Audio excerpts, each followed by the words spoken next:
And welcome back, and it is a new month. It's April. It's the 1st of April, higher plus 5 a day.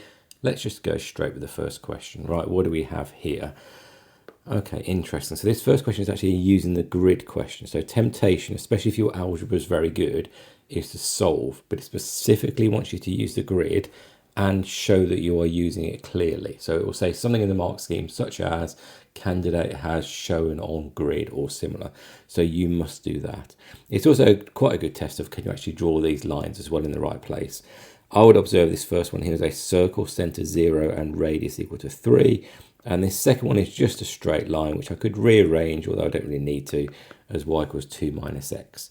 Now, I'm not going to be able to do it here. I've said this on other videos. It's going to be very hard for me to do this accurately, but I'm nevertheless going to do the best job I can of making this a nice, decent line, because my accuracy when I get the points A and B are going to be crucial.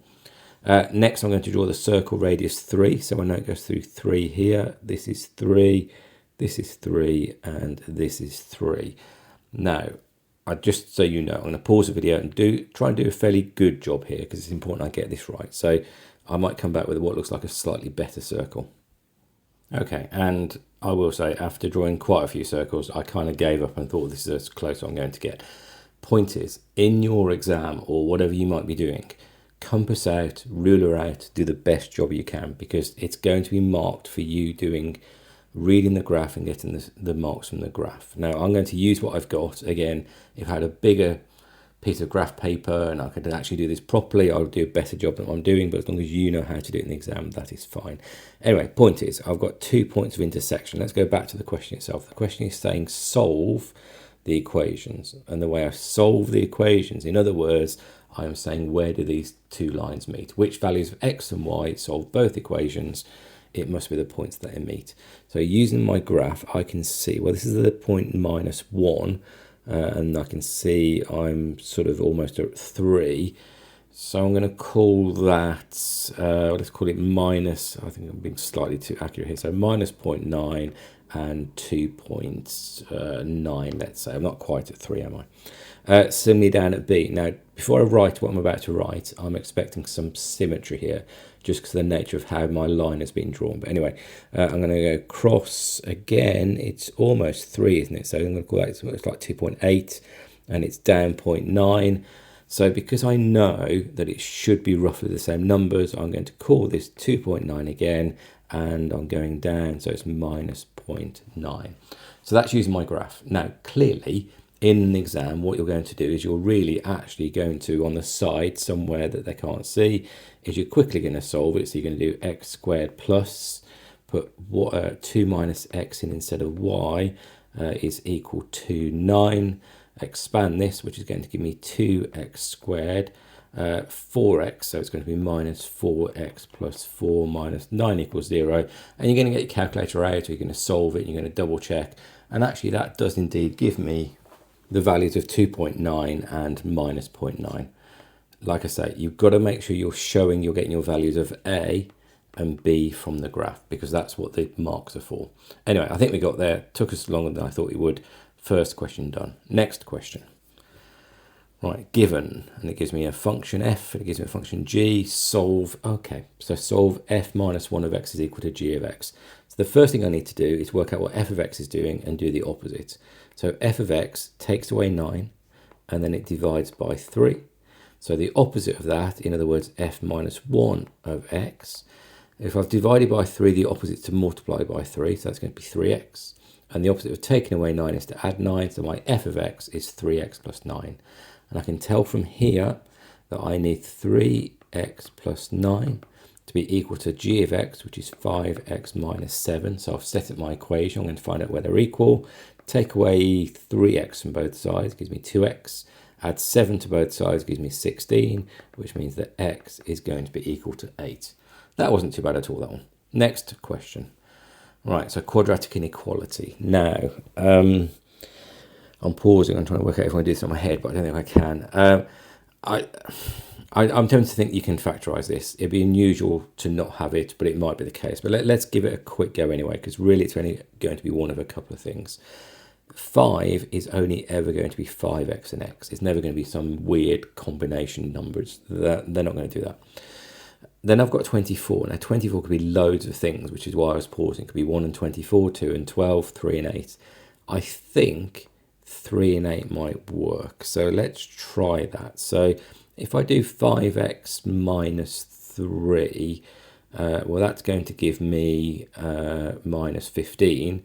And if I add 8 back, so in other words, if I add 8 back, that does indeed give me minus 7, and that works. I have to say, a bit of luck there, because had I not got that, I would have just given up and using the quadratic formula. Now remember, actually, there's a quadratic inequality, so let's write that correctly. So it needs to be greater than 0. I'm going to do my little graph. Always do the graph. You risk getting it wrong. I want all values that are greater than 0, so I want these values here. I know from this one, that's 3. And I know from this one, that's minus 8 over 5. So in other words, that's minus 8 over 5 and 3, which means I want all values that are greater, in other words, greater than 3, or I want all values that are less than minus 8 over 5. Then go back to the question. The question was a greater than or equal to, so my inequality was also be greater than or less than or equal to, which means that is my final answer. Question done. Next and final question of today. In the diagram, the lines CE and DF intersect at G, okay? CD and F are parallel and CD equals FE. Okay, that's relevant. So just to be clear, this line here is equal to this line here in length. Right. Prove that the triangles CDG and EF and G are congruent. Right, so you may remember the congruent you need to show, is it ASA, SSS, and SAS, I think it is. Now, what am I going to do? Okay, it tells me in the question that these two lengths are equal. So what I'm going to do, I'm going to use the parallel line facts, and I'm going to show that this is an ASA triangle. So in other words, I'm going to start by saying that CD is equal to FE. It's in the question, so I'm going to put in question, because it tells me in the question. And then I'm going to say, so let's call this angle A, and let's call this angle A, and therefore I'm going to clearly say that angle GCD, so GCD is equal to angle GEF. I'm going to write the correct reason because alternate angles are equal.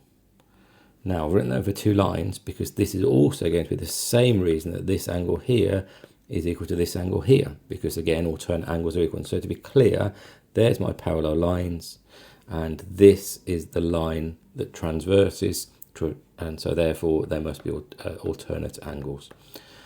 Right, so I've got that one. So let's write that CDG, so angle CDG is equal to angle GFE. And then it's the same reason. I'm going to do that, just meaning the same 2 reasons.